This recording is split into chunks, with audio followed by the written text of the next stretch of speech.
வணக்க மக்களே, welcome to the ஃபென்சர் show. இன்னைக்கு ஷோ நம்ம பார்க்க போகிறது திரும்பி பார் அப்படின்ற தமிழ் மூவியோட ரிவ்யூ. இந்த படம் ஆல்ரெடி தியேட்டர்ஸ்ல ரிலீஸ் ஆன ஒரு படம். இப்போ இந்த படம் சிம்பிளி சவுத் ஓடிடி ஆப்ல அவைலபிளா இருக்கு.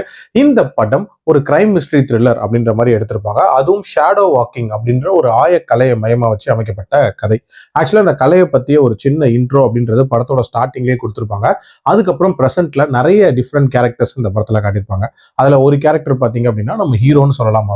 அவர் வந்து சவுண்ட் டிசைன் இன்ஜினியர் அப்படின்ற மாதிரியான ஒரு வேலை பார்த்துட்டு இருப்பாரு. தன்னோட வேலை விஷயமா தன்னோட ஃப்ரெண்டான டேனியோட சென்னைக்கு வந்திருப்பாரு. வந்த இடத்துல வந்து நம்ம வித்யா பிரதீப்பை வந்து பாக்குறாரு. வித்யா பிரதீப்பை பார்த்ததுமே இவருக்கு ஒரு விதமான லவ் அப்படின்றது ஏற்படுது. ஒரு விதமான ஒன் சைடு லவ் தான். ஆனா வித்யா பிரதீப்பை பாத்தீங்கன்னா வேற ஒரு நபரை திடீர்னு கல்யாணம் பண்ணிருப்பாங்க.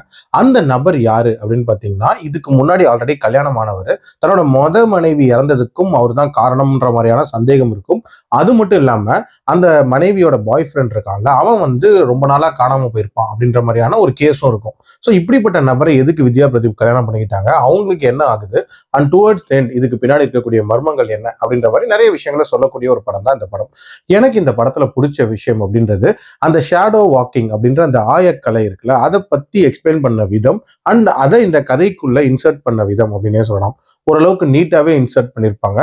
அண்ட் வித்யா பிரதீப்போட கேரக்டர் அப்படின்றதுமே இதுல ஒரு பவர்ஃபுல் கேரக்டரா டிசைன் பண்ணப்பட்டிருக்கும் அப்படின்னே சொல்லலாம். ஆல்சோ அவங்களுக்கு என்ன ஆச்சு அப்படின்ற அந்த ஒரு மிஸ்ட்ரியை டுவர்ட்ஸ் எண்ட் வரைக்கும் மெயின்டைன் பண்ணியிருப்பாங்க. ஆஃப்கோர்ஸ் கொஞ்சம் ப்ரெடிக்டபிளான ஒரு ட்விஸ்ட் தான், பட் இருந்தாலும் அதை மெயின்டைன் பண்ண விதம் ஓரளவுக்கு நீட்டாவே இருந்துச்சு. அண்ட் டியூரேஷன் வைஸ் 2 மணி நேரத்துக்குள்ள முடியக்கூடிய ஒரு படம். ஸோ ஒரு குயிக் வாட்சாவே பார்த்துடலாம். மற்றபடி இந்த படத்துல பெருசா சொல்ற அளவுக்கு பாசிட்டிவ்ஸ் அப்படின்றதெல்லாம் இல்லவே இல்லை.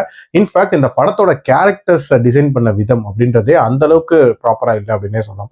உதாரணத்துக்கு இந்த படத்தோட மெயின் கேரக்டர்னு சொல்லப்படுற அந்த சவுண்ட் டிசைன் இன்ஜினியர், அவர் இந்த கதையோட லிங்க் பண்ண விதம் அப்படின்றதே ஒரு மாதிரி தேவையில்லாத அட்டாச்மெண்ட் அப்படின்ற மாதிரி தான் இருக்கும். அண்ட் வில்லன் கேரக்டரை பொறுத்த வரைக்குமே ஒரு மாதிரி கன்ஃபியூஸ்டான ஒரு கேரக்டரா தான் காட்டியிருப்பாங்க. அண்ட் நிறைய காட்சிகளை ஸ்டேஜ் பண்ண விதம், எஸ்பெஷலி சாங்ஸ், ஃபைட்ஸ், அந்த போலீஸ் இன்வெஸ்டிகேஷன், இந்த போர்ஷன் எல்லாமே சுமாராக தான் இருந்துச்சு.